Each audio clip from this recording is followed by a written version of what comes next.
આજ રોજ H traffic police સ્ટેશનના હદ વિસ્તારમાં જે ગરીબનગર 4 રસ્તા છે ત્યાં અજીત મિલ તરફથી એક હેરિયર ગાડી છે જેના નંબર છે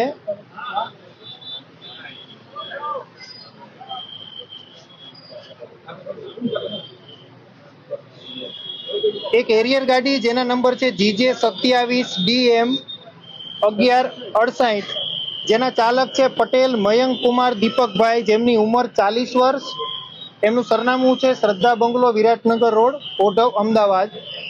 જેઓને ડ્રાઇવિંગ કરતી વખતે વાય ફિટ્સ આવી જવાથી પોતે ગાડી પરનો કાબુ ગુમાવી દે છે અને અજીત મિલથી ગરીબનગર તરફ આવતા 6 કે 7 લોકોની સાથે અકસ્માત કરે છે, જેમાં રિક્ષા અને 3 બાઇક અને એક મોટરસાયકલ છે.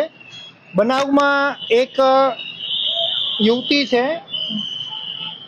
જેમનું નામ છે રહેનુમા ખાન સુફિયાબ ખાન પઠાણ, જેમનું ઘટના સ્થળે ફેટલ થયેલ છે. બાકી લોકોને નાની મોટી ઈજાઓ થઈ છે, જેમને સારવાર અર્થે સિવિલ ખાતે લઈ જવામાં આવેલ છે. તદુપરાંત આગળની તમામ જે કાયદેસરની કાર્યવાહી છે તે અત્યારે ચાલુ છે. ડિવાઈડર જે અચાનક રોકવામાં આવ્યું છે, ડિવાઈડરમાં ઘણી વખત અમે રજૂઆત પણ કરેલી છે કે આ ડિવાઈડરના કારણે નાના મોટા ઘણા બધા અકસ્માતો થયા છે. મારી પાસે એના એવિડન્સ પણ છે. હવે આ જે અકસ્માત છે એ અજીત મિલ થી ગરીબનગર આવતા જે ઊભો રોડ છે, સ્ટ્રેટ રોડ છે, એના ઉપર થયેલો છે. ડિવાઈડર ને કે આને એની સાથે કોઈ પણ લેવા દેવા નથી.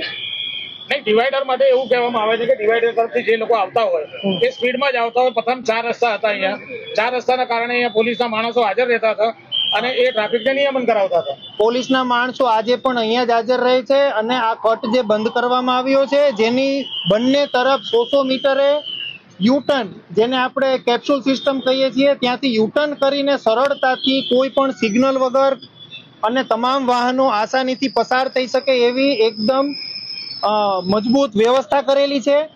જેમાં આજની તારીખે રોજના 50,000 વાહનો અહીંયાથી નિર્વિઘ્ન પાસ થાય છે. કોઈને પણ સિગ્નલ ઉપર 1 મિનિટ પણ ઊભું નથી રહેવું પડતું. અને જે સાઈડનો ટ્રાફિક છે એ લોકો બધા પુલ નીચેથી અને આ સાઈડમાં 50 મીટરથી કટ આપેલો છે, તો કટથી લોકો આસાનીથી જઈ શકે છે. કોઈને પણ વેઇટ કરવાની જરૂરિયાત નથી પડતી. આ 3 રસ્તા છે સર, ત્યાં આગળ કોઈ પણ જાતનો બ્રેકર, સ્પીડ બ્રેકર કે એવું કંઈ છે નહીં. ક્યાં 3 રસ્તા? આ 4 રસ્તા છે.